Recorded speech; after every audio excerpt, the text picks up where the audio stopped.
Hello. Today on Health Beat, we're going to check in with the folks at Clean Water Action. That's a national environmental organization, but they've got a local chapter right here in Clinton Township. I spoke to Clean Water Action senior organizer Christy McGillivray. What is Clean Water Action? Clean Water Action works to make sure that we involve citizens in democracy to enforce environmental laws that protect public health. Right now you have to prove that a toxin is killing people before it's taken off the market. We want to flip that and make sure that we prove products are safe before we put them on the market. So right now, in order to stop toxics, you need dead bodies and lots of them.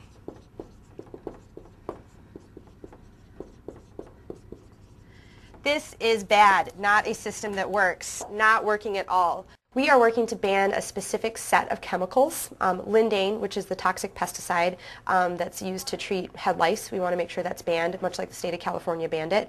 And there are documented cases of lindane being used as it's directed to be used on the bottle, causing seizures in small children and a couple cases of reported death. It's banned for use in the military, it's banned for use on pets, and it's not recommended for use on anyone who weighs less than 110 pounds, which is most children. We have been working to ban it since 2005. Even when it's used correctly, it oftentimes has health implications.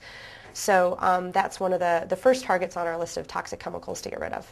We're also working to ban brominated flame retardants, specifically decabrominated flame retardants.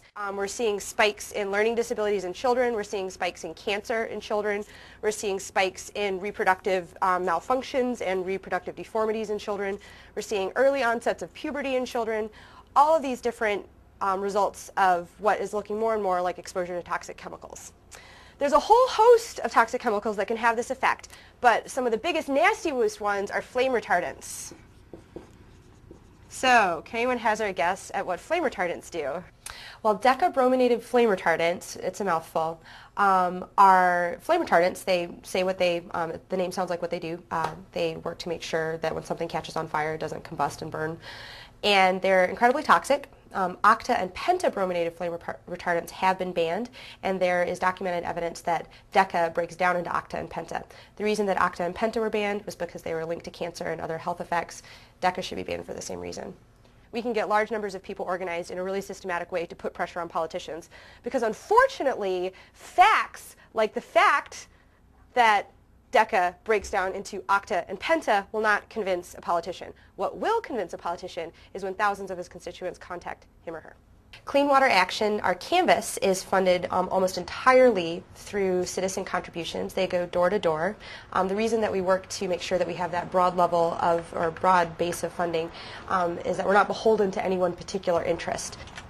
Hey there. Hi. How you doing? Good. Good. Well, my name's Ashley. I'm your community organizer with Clean Water Action. We stop by every year. Hey.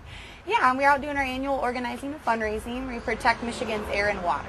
Okay. So I'm having all the neighbors take a look at our goals here at the top and make sure that it's work that you agree with. Okay. Yeah, thanks for taking a sec. If somebody wanted to get in touch with Clean Water Action, how would they contact you? They can call our office, 586-783-8900, or go to cleanwateraction.org. Also, if you'd like to volunteer for Clean Water Action, you can contact Chris Johnson either by the phone number or website shown below. Now look up and give me the peace sign. Okay. That's it for Health Beat this time. I'm Dave McDowell, and I'll see you next time.